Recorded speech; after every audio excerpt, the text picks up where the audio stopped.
Ram Charan acting super. Goose bumps వస్తున్నాయి బా, goose bumps లోపల.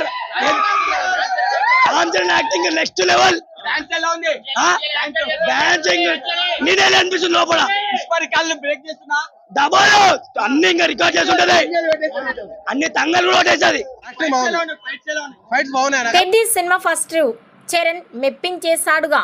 సెన్సర్ రిపోర్టు ప్రకారం ఈ సినిమా ఫస్ట్ హాఫ్ చాలా బాగుందని, మాస్ ఎలిమెంట్స్ తో కామెడీతో జాన్వీ కపూర్ అందాలతో సాగుతుందని సమాచారం. ఈ క్లైమాక్స్ ఉత్కంఠభరితంగా రన్నింగ్ సీన్స్ ఉంటాయని తెలుస్తోంది. ఈ సినిమాకు చరణ్ పర్ఫార్మెన్స్, క్రికెట్, కుస్తీ, రన్నింగ్ సీన్స్ ప్రాణం పోసాయి. ఎమోషనల్ సీన్స్ ప్రేక్షకులను కట్టి పడేసి పెద్ది సినిమా హిట్ అయిపోయింది. పెద్ది సినిమా హిట్ ఆఫ్ అటా మీ అభిప్రాయాన్ని కామెంట్స్ రూపంలో తెలియజేయండి.